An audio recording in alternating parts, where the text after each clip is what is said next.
Hello, YouTube explorers. You join us as we have left the historic city of Reims and we are on our way to Dijon, home of the mustard. Welcome to the long free ride.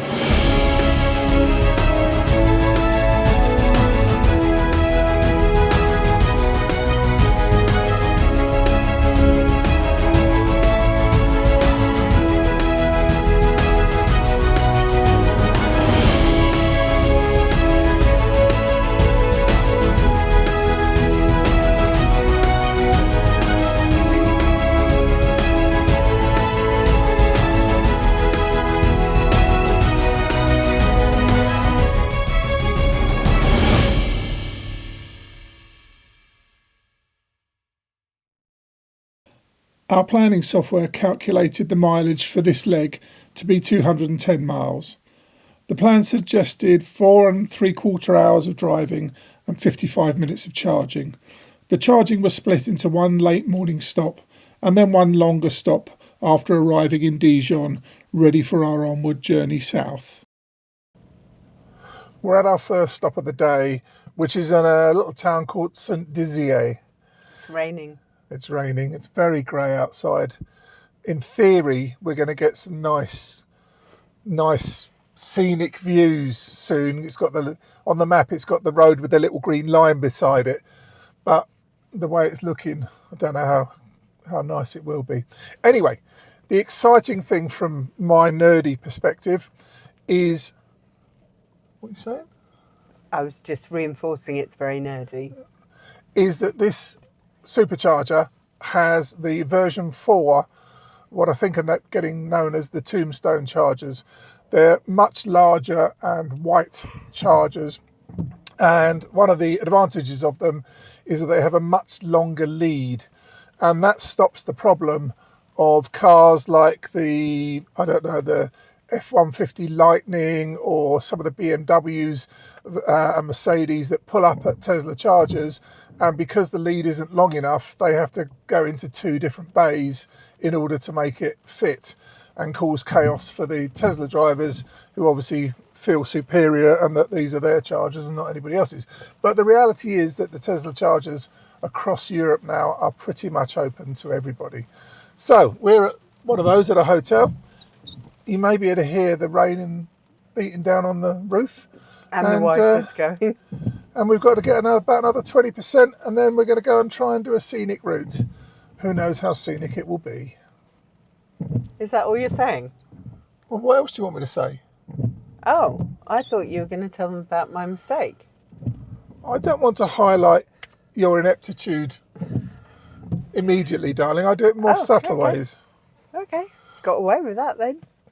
So far? Right. Okay. Good. Our scenic roads turned out to be typically French, arrow straight with fields of crops on either side. Fortunately though, the weather had begun to pick up, and after a lunchtime sandwich in Chantilly-en-sur-Mer, I was inspired to mount the car cam onto the roof. This, of course, meant it started to rain again. However, the roads did become more interesting as we crossed the Plateau de Langres. But were they worth the scenic tag in our Philips European map? Well, compared to the flat open fields, maybe. But given the extra time they were adding to our driving, probably not. Although we forgot to film it, we did stop for a top-up charge at the Dijon supercharger, just outside the city. Although this charge was at a hotel, it looked so run down we didn't bother going in for a coffee. Instead, we raided the snack bag and caught up on socials. Having charged, we headed for our hotel, which was just a couple of miles outside the city centre, but with good parking and a light rail stop just outside. Setting off to explore Dijon, we were able to catch a tram right outside where we stayed, and within about 12 minutes we were at Jardin d'Arcy. It's a lovely green city centre space with a fountain at its heart. Created in 1980 as a public garden for the people of Dijon, it's designed on the site of a reservoir that was built to bring water to the town from Val-Suzon. That reservoir was built in 1840 by a hydraulic engineer called Henry Darcy, hence the name of the park. The city centre is largely pedestrianised, and the Owls Trail is a handy walking tour to guide you around the major sites. The guide is available from the tourist office and has a map, and when you arrive at a significant location you'll find a brass plaque with a number on it, which then refers to the section in the guide. If your legs get tired, there's also a number of small electric buses that are free to use and run between two of the major squares. We wandered down the main street, taking in some of the city's ambience.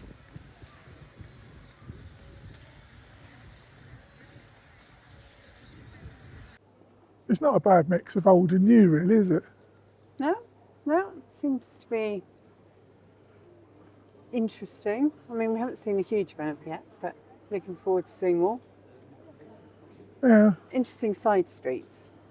Well, Sure. yeah, same old chain shops though, but Yeah, but we are in the pedestrianised centre-ville, if you like. that's not a bad little wander around the corner and spot, is it? Oh, there's a merry-go-round. That is very cute. Ooh, looks like they've got nice cafes for lunch. Look at all those plants up on the side of that. Yeah, living wall. Yeah. That's what I'm thinking and about there for is home. a Captain Nemo submarine on the merry-go-round, and it goes up and down. Do you want to go, John? Shall I hold the bag for you whilst you go? Yeah, on I've the just seen the size of the door you have to flip through to get into it.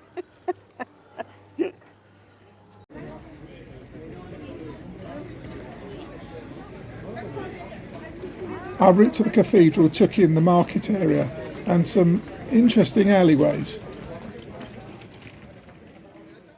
Notre Dame Church is a Roman Catholic church and it's considered a masterpiece of 13th century Gothic architecture. The outside of the church is highly decorated and these have been done with gargoyles. There are 51 gargoyles.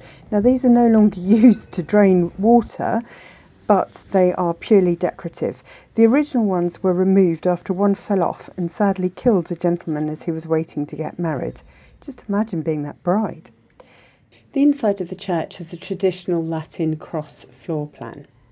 Here you'll see 5 lancet windows, called lancets because they're tall and thin with a point at the top, just like a lancet, and above that the traditional stained glass rose window, which was spectacular.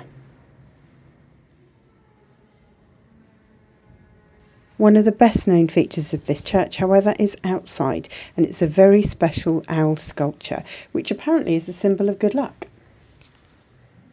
This is his owl thing, isn't it? What's our kind of left hand? Because it's closer to the heart. Make a wish. Make a wish. Okay. What did I wish for? More YouTube likes and subscribes, obviously. So if you're enjoying the content, please give those buttons a click and make my dreams come true. Our feet were beginning to ache, but there was one more attraction that Michelle was eager to see, so we stoically pressed on. To finish off our day in Dijon, we've come to a sort of gastronomic area, sort of fairly new and fairly recently built, and I've had enough walking for today, so I've let Michelle go and have a look around and see what's what, while I have a cheeky beer. I was really excited to go to Cité Internationale de la Gastronomie et du Vin. For obvious reasons, it's all about food and drink. And I knew it was absolutely huge and there were going to be art exhibitions which celebrated and tell the story of the French gastronomic meal. I knew there would be a series of food shops, restaurants, bars, and we could eat and drink to our fill, or at least that was the plan. When we got there, there are 8 very specialist food shops, and these are focused on French craft coffee, patisserie, chocolate, cheese, a butcher's, mustard obviously being in Dijon, delicatessen meats, and a wine cellar. Wouldn't be France without that. I did, however, pick up a sample of 3 different mustards to bring home as a souvenir. The next day, we started off going to the food market, Les Halles Gourmands. So it's an indoor and outdoor food market. The building itself was inspired by the plans proposed by the Eiffel Company in 1868. But they were actually built between 1873 to 1875 by a foundries and construction workshop of Chambol. Apologies for mispronouncing that. So the exterior of the building is a very sort of classical architecture with a whole succession of arcades and columns with fluted shafts. There were quite a few places that offered you free tastings, and it was great to be able to sit and have a coffee and just people watch.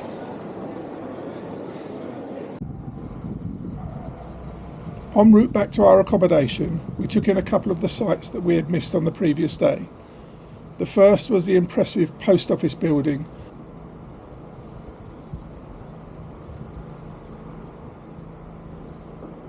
and then we wandered to the Place de la République. France is now on its 5th republic, the previous 4 having been put to an early end, mainly by Napoleon and his offspring, plus some Austrian bloke called Adolf.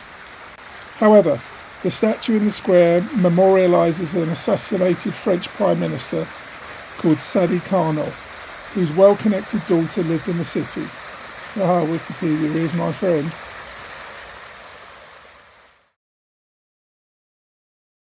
Let's take a look for the stats of this episode. We must have driven a slightly different route because it came out as 243 miles, which is 392 kilometres. We added 99 kilowatts of power to the battery in 2 charges, which lasted a total of 1 hour and 13 minutes. Because of the age of our Tesla, we don't get charged for supercharging, so there was no cost there. But if we had been charged, it would have cost us £28.36. There were no other car-related costs on this episode. Now let's add that to the grand total for the trip so far. We hope the Long Free Ride is demonstrating that you can do long road trips in an electric vehicle. Please like, share and subscribe to the channel to help us bring this message to a wider audience. In the next episode, John gets a present from Dijon he never wanted. I do not want to be away from the toilet for too long, I can tell you.